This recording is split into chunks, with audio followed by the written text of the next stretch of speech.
Hey everybody, Ben here from JobNimbus with the Building Business channel. I love having conversations with all the great thought leaders that we bring in, and industry leaders and business owners and that sort of thing. I wanted to talk to you today a little bit about the 5 things I wish I would have changed as I've grown many businesses over the years. I've done, I think, almost 10 businesses now, if you actually look at how many have been incorporated. I've been the CEO of JobNimbus for several years and a co-founder with my partners Nick and Jason. And along the way, I've made some mistakes and I've learned a lot. I've learned a lot more from those failures than I have from the successes even. And I want to share with you 5 things I wish I would have known and done differently along the way, or learned sooner, I guess I would say. So the first one is decisions. So decisions are something you're doing all the time. And so you kind of think through it and go, wait a minute, like I'm always deciding what do I need to know about decisions. But the interesting thing about decisions, there's important ones and not so important ones. I wish I would have had a better framework for making decisions. I have a much better context than I did years ago. So when you look at a decision, there's kind of 2 criteria. Is this a decision that's going to be like a closed door? Once I make this decision, I cannot go backward. Or is this a decision where I can actually continue on and maybe change my mind and there's no real major ramifications to the business or the context or whatever? With decisions that are a closed door, moving forward, cannot go back, you need to spend more time on them. With decisions that you have a lot of leeway on, it's actually better to value action over a lot of discussion in those decisions. And they did a survey a few years ago. I read this book, The CEO Next Door. It's actually a really cool book. I highly recommend it. If you're a CEO and you want to know like what the best CEOs in the world do and how they operate and what attributes they have, CEO Next Door will tell you. Number 1 most important attribute of a CEO, a good CEO, is decisiveness. It's crazy. So why is that? Well, you have to have a framework for the decision. And most people, when you ask them, what's the best decision you've made, they'll tell you outcomes. They'll tell you, well, I bought my house and then it raised the money, it went up in value, and 5 years later I sold it for almost double what I'd pay. It was a really good decision. The same person, I bought a house and I lost my shirt on it. Same exact decision, but you weighted the decision on the outcome instead of looking at what the criteria was for what made that outcome happen. So that's the key to decision making, is analyzing the criteria. A lot of people do pros and cons. It's actually a really bad way to do it because it makes you look at you're very biased towards specific things. It enhances your biases, as opposed to good decision making is trying to get rid of those biases. Okay, the second one is focus on your strengths, not your weaknesses. This is true for yourself, but even more important for employees. I totally made this mistake over and over again, and I'll tell you what the most common thing that you may do, and just don't make the same mistake I did. You have your top performer, best person in that department, just rocking it, and you're growing, and you need to put a manager in place. You got multiple people there. You take your best performer and you say, well, if they're so good at this job, let's make them the leader and be the manager. 2 things usually happen. Number 1, you nuke your entire performance because your top performer is now not doing the work that they were doing. And number 2, they're usually a really bad manager.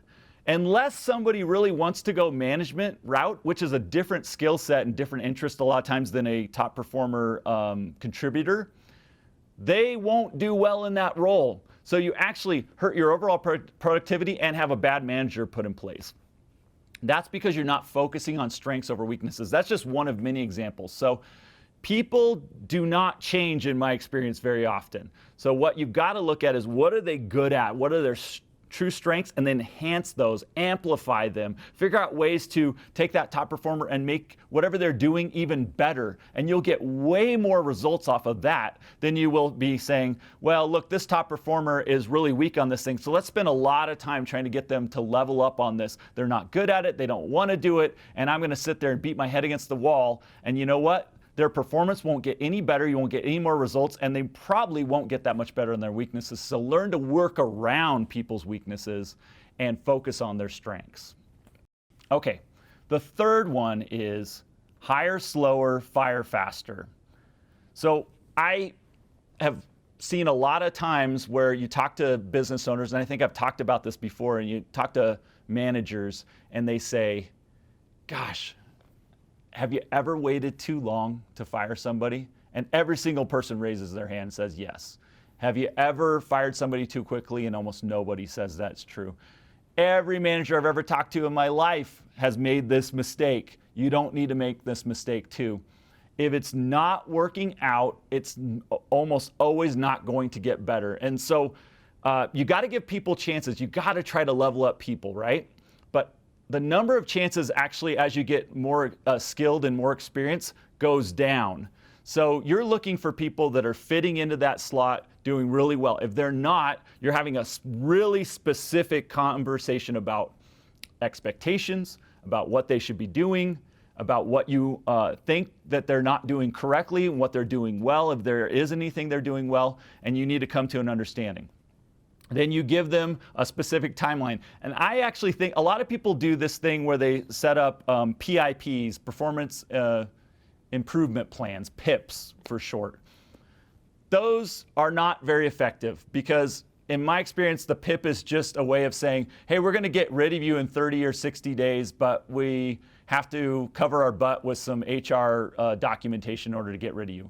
That's ridiculous. If it's not working, let's have an open, honest conversation. Say, this is not the right place for you. This is not the right place for me to have you here. Let's have you move on. Be really generous in a severance or something and send them on their way to their next success in life. I want everybody to succeed, but if they're not working in the role they're in, they need to move on. Now, if they have the company values and they have the culture that you want, you might say, well, this person's not working out here, but I've got a different role, and you might go test them in another role. And that actually can work really well. I've seen some huge successes without putting people into a different role.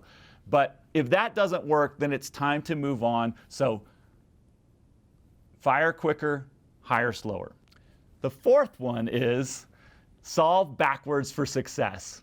See, a lot of business owners, they say, oh, I really want to get to $5 million next year. Well, where are you at right now? We're at $1 million. Okay, that sounds really cool. It's great to have these huge revenue goals. I totally support you. That's like unheard of, that type of growth. Awesome. Go be the unicorn. Go be the rare person. 100%. But if you don't have a plan on how to get to that amount of revenue, it most likely will not happen. It will not happen by accident, I can guarantee you.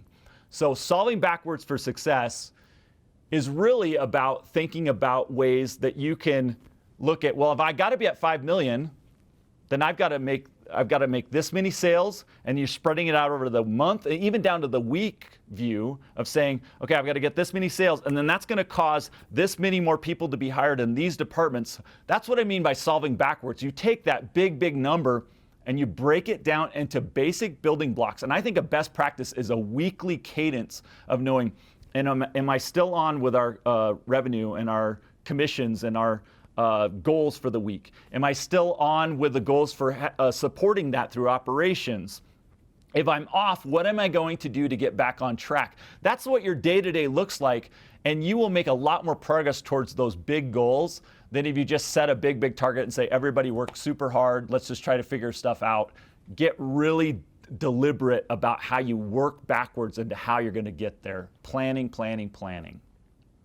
And then the fifth one is culture. Culture is key. And I think a lot of times early on in my experience running businesses, it was all about execution. Just get it done, who cares? And I would read books about culture, and a lot of times I misunderstood culture too, because I was thinking, oh, culture is that you have a really cool ping pong table in your office and an arcade machine and everybody's playing Xbox all day. That may be a culture for some people, but that actually doesn't interest me at all. That has nothing to do with the business, and that's not really culture. Culture is values and then how you interact with each other. So I've now completely shifted my focus from the idea of being very execution focused to the idea of being very culture focused. I think culture is absolutely the most important aspect of JobNimbus today, and it's the most important aspect of any business that wants to grow and have longevity. I know that's something that everybody in the construction industry is always asking is, how can I make my company valuable even if I'm not there? And how could I get it to the point where somebody would want to buy it? It's really hard to do. One of the things you can do is build the right culture. And that means starting with a really good assessment of what your company values are, and then testing for that and making sure every employee has it, reinforcing those values. We'll probably do some other videos about that. And then secondarily, setting up the rules of engagement. How do people talk together? How do they interact together? That's your culture. How do you work together? That's your culture. Culture is everything. It's absolutely key. So that's my 5 tips on things I wish I would have done differently, or things I've learned along the way I wish I would have known sooner.